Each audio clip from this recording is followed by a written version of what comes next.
नमस्कार स्टूडेंट्स, स्वागत है आपका अपने यूट्यूब चैनल शुभांश क्लास में। हम आपके लिए लेकर आए हैं त्रैमासिक परीक्षा 2021-22 कक्षा 11वीं विषय राजनीतिक विज्ञान। राजनीतिक विज्ञान के पेपर का फुल सोल्यूशन है, तो वीडियो को पूरा देखिएगा। यदि वीडियो पसंद आए तो आपको तो चैनल को सब्सक्राइब कर दीजिएगा, बेल आइकन को ऑन कर दीजिएगा, जिससे हमारे अगले वीडियो की नोटिफिकेशन आपको सबसे पहले मिले। तो स्टार्ट करते हैं अपना पहला क्वेश्चन। भारतीय संसद में कितने सदन होते हैं? तो भारतीय संसद में 2 सदन होते हैं, लोकसभा सदन और राज्यसभा सदन। राज्यसभा सदन के कार्यकर्ताओं का कार्यकाल कितना होता है? 6 वर्ष का होता है, 6 वर्ष का होता है। और लोकसभा के लिए 5 वर्ष का। इसके बाद नेक्स्ट देख लीजिए, विकास से तात्पर्य। विकास, यदि विकास होता है किसी चीज़ का तो उसके की उन्नति होती है। तो विकास का तात्पर्य किससे? उन्नति से। इसके बाद नेक्स्ट देख लीजिए, भारत के उपराष्ट्रपति का कार्यकाल कितना होता है? भारत के उपराष्ट्रपति का कार्यकाल 35 वर्ष होता है। इसके बाद नेक्स्ट देख लीजिए, निर्वाचन आयोग की अध्यक्षता कौन करता है? निर्वाचन आयोग की अध्यक्षता कौन करता है? राष्ट्रपति। कौन करते हैं? राष्ट्रपति। अपने देश के राष्ट्रपति कौन है? प्रेजेंट टाइम के राष्ट्रपति हैं रामनाथ कोविंद। कौन है? रामनाथ कोविंद। अपने देश के प्रधानमंत्री श्री नरेंद्र दामोदर दास मोदी। गृह मंत्री कौन है? अमित शाह जी हैं। 8 400 400 400, जी हाँ, याद कर लीजिए व्हाट्सएप नंबर। अब चाहे मैथ, फिजिक्स, केमिस्ट्री, बायोलॉजी, आपके हर डाउट, हर क्वेश्चन का मिलेगा वीडियो सॉल्यूशन आपके व्हाट्सएप पर। बस अपने मोबाइल पर डाउटनेट ऐप का 8 400 400 400 सेव कर लीजिए, फिर चैट ओपन कर लीजिए। जिस सवाल में आपको डाउट हो उस सवाल की फ़ोटो खींचिए, क्रॉप कीजिए और 5 सेकंड में आपको मिलेगा वीडियो सॉल्यूशन। 6 से 12 IIT, JEE mains, CBSE board, बाकी सभी स्टेट की फुल क्लासें मिलेंगी आपको। जल्दी से सेव कर लीजिए 8 400 400 400। अमित शाह। और रक्षा मंत्री कौन है? रक्षा मंत्री कौन है? राजनाथ सिंह है। कौन है? राजनाथ सिंह। तो आपको ये सब पता होना चाहिए कि आप अपने देश के राष्ट्रपति कौन है, अपने प्रदेश के मुख्यमंत्री कौन है और अपने प्रदेश के शिक्षा मंत्री कौन है। इसके बाद नेक्स्ट देख लीजिए, क्वेश्चन नंबर अगला है, क्वेश्चन नंबर 5वां है। मेरा स्वराज मेरा जन्मसिद्ध अधिकार है, मैं इसके लिए लड़ूंगा। यह कथन किसका था? किसका था? बाल गंगाधर तिलक का। स्वराज मेरा जन्मसिद्ध अधिकार है, मैं इसको लेकर लड़ रहूंगा। भारत का सर्वोच्च न्यायालय कहाँ स्थित है? भारत का सर्वोच्च न्यायालय कहाँ स्थित है? दिल्ली में। कहाँ स्थित है? दिल्ली में। इसके बाद नेक्स्ट देख लीजिए, शांति को बढ़ावा देने वाला तत्व कौन सा है? शांति को बढ़ावा देने वाला तत्व परस्पर सहयोग है। क्या है? सहयोग है। शांति को बढ़ावा देने वाला तत्व कौन सा है? परस्पर सहयोग है। इसके बाद नेक्स्ट देख लीजिए, भारतीय संविधान सभा की प्रथम बैठक कब हुई? तो भारतीय संविधान सभा की प्रथम बैठक कब हुई? 9 दिसंबर 1946 को। कब हुई? 9 दिसंबर 1946 को। कहाँ हुई? संसद भवन में। इसके बाद नेक्स्ट देख लीजिए क्वेश्चन, मध्य प्रदेश का उच्च न्यायालय कहाँ स्थित है? मध्य प्रदेश का उच्च न्यायालय जबलपुर में स्थित है। कहाँ पर स्थित है? जबलपुर।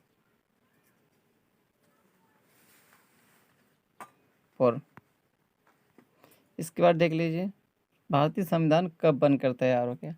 तो भारतीय संविधान 26 नवंबर 1949 को बन गया था। तो कब बना था? 26 नवंबर 1949 को। इसके बाद आपसे पूछ सकता है कि भारतीय संविधान लागू कब हुआ था? तो भारतीय संविधान लागू हुआ था 26 जनवरी 1950 ईस्वी में। इसके बाद नेक्स्ट क्वेश्चन देख लीजिए, रिक्त स्थानों की पूर्ति करें। रिक्त स्थानों की पूर्ति करें। तो पहला क्वेश्चन है, राज्यसभा के सदस्यों का कार्यकाल कितने वर्ष का होता है? तो कार्यकाल कितने वर्ष का होता है? 6 वर्ष का। तो क्या है, खाली स्थान पे भरेंगे 6। इसके बाद देख लीजिए, संविधान सभा के अध्यक्ष डॉक्टर कौन थे? तो कौन थे? डॉक्टर राजेंद्र प्रसाद। तो कौन थे? राजेंद्र प्रसाद।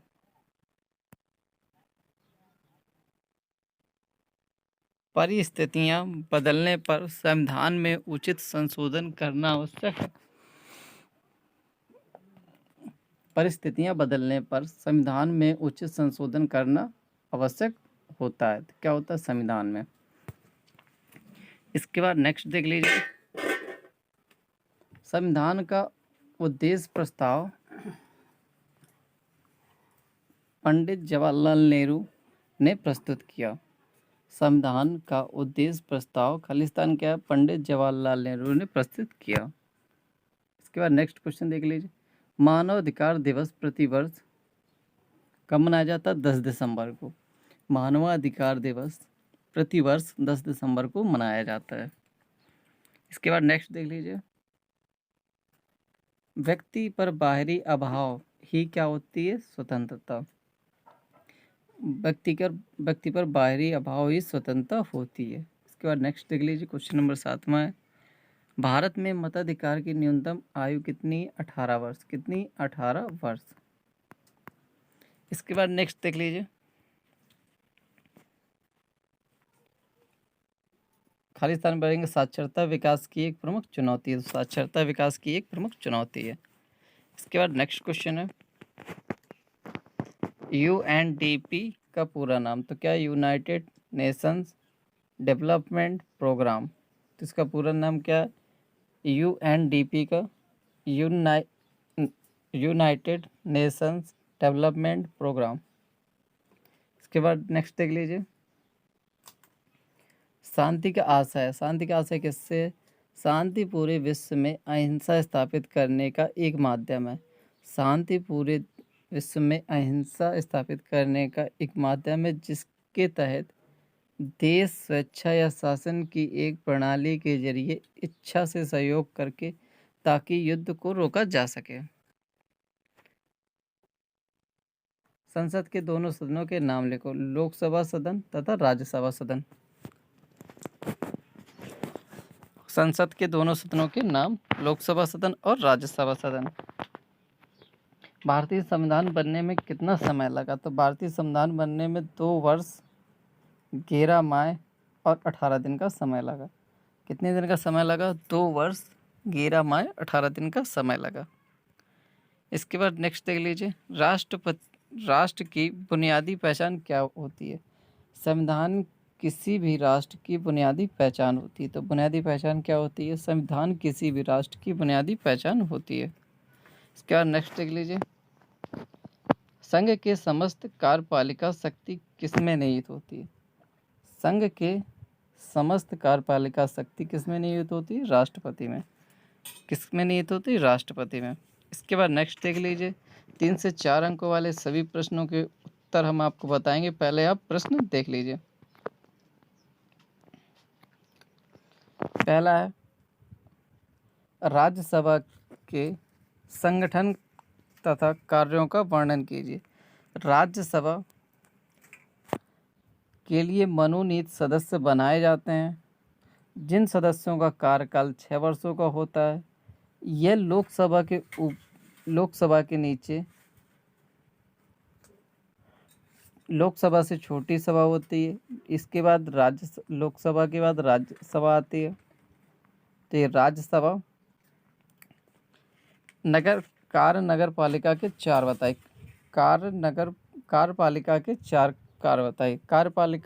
कार्यपालिका का कार्य होता है कि किसी कार्य का एस्टीमेट बनाना, उस कार्य में कैसे कार्य को पूरा करवाया जा सकता है, उसमें हुए खर्च का ब्यौरा, और उस पालिका द्वारा एक निश्चित तरीके से चलाए जाने वाले अभियान को उनका कार्य कहते हैं। मौलिक अधिकार तथा नीति निर्देशक तत्वों में अंतर। मौलिक अधिकार 7 मौलिक अधिकार हैं। वह अधिकार जो हमें हमारे देश में रहने के लिए स्वतंत्रता प्रदान करते हैं हमारे मौलिक अधिकार कहलाते हैं।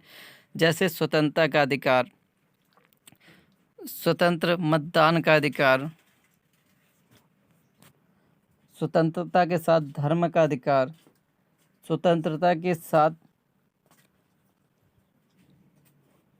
कार्य करने का अधिकार, स्वतंत्रता के अनुसार जीने का अधिकार, ये सभी हमारे मौलिक अधिकार के श्रेणी में आते हैं।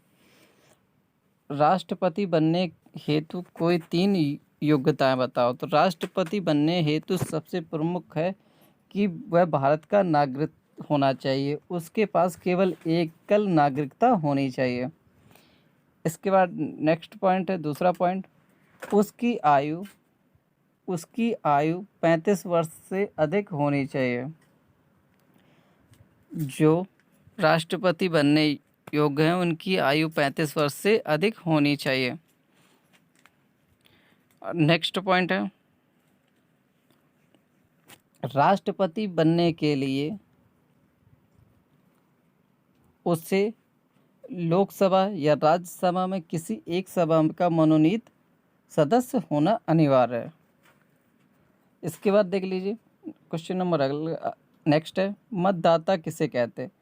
जो अपना वोट देकर किसी पार्टी को सत्ता में बैठाने का काम करते हैं मतदाता कहलाते हैं।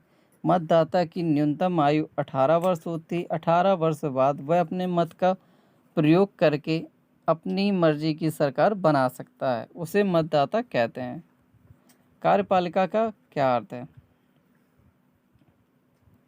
कार्यपालिका का क्या अर्थ है? कार्यपालिका किसी भी कार्य को करवाने के लिए नियोजित प्रक्रम उपस्थित करती है, कार्यपालिका कहलाती। एकल संक्रमणी मत पद्धति किसे कहते हैं? एकल संक्रमणी मत पद्धति किसे कहते हैं?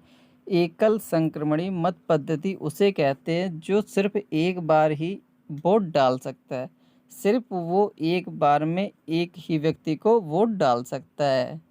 वो किसी दूसरे को यदि वोट डालता है वही व्यक्ति, तो उसका वोट अनवैलिड माना जाएगा। तो वो केवल एक बार ही वोट का प्रयोग कर सकता है अपने मतदान का, तो इसे एकल संक्रमणी मतदान कहते हैं। इसके बाद नेक्स्ट देख लीजिए, भारतीय संविधान की प्रमुख विशेषताओं का वर्णन करो। भारतीय संविधान विश्व का सबसे बड़ा लिखित संविधान है। तो भारतीय संविधान की सबसे बड़ी विशेषता क्या है? भारतीय संविधान विश्व का सबसे बड़ा लिखित संविधान है। भारतीय संविधान विश्व के सभी देशों से मिलकर बना हुआ संविधान है। भारतीय संविधान में सबको सर्व सम्मान के साथ दर्जा दिया गया है। भारतीय संविधान के अनुसार कोई भी व्यक्ति भारत में रहने के लिए अपने मर्जी का कुछ भी करने के लिए स्वतंत्र है। वह अपनी मर्जी से कुछ भी कर सकता है। भारतीय संविधान के नीति निर्देशक तत्व इंग्लैंड से लिए गए हैं। साधारण बहुमत या पूर्ण बहुमत में अंतर बताओ। साधारण बहुमत वह बहुमत जिससे सरकार बनाने के लिए गठजोड़ करना पड़ता है, साधारण बहुमत कहलाती है। किसी को अपनी सरकार बनानी है, उसके पास पर्याप्त मेंबर नहीं है, पर्याप्त विधायक नहीं है, तो वो गठजोड़ कर सरकार बनाएगा। इस सरकार को क्या कहते हैं? साधारण बहुमत की सरकार। इसको क्या कहते हैं? साधारण बहुमत।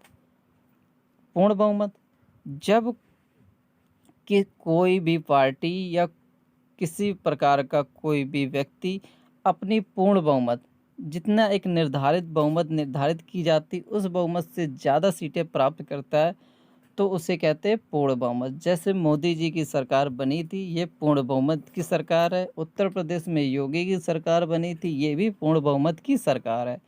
जो मध्य प्रदेश में सरकार बनी है वो साधारण बहुमत की सरकार है। तो ये कैसी सरकार है? जो मध्य प्रदेश में बनी है, ये साधारण बहुमत की सरकार है।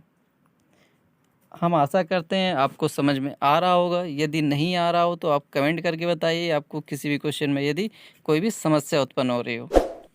इसके बाद नेक्स्ट है क्वेश्चन नंबर 16 देख लीजिए। संविधान के दर्शन से क्या, दर्शन के अर्थ की व्याख्या कीजिए। यदि किसी भी क्वेश्चन का आंसर न मिले तो आप कमेंट करके बताइएगा। धन्यवाद स्टूडेंट।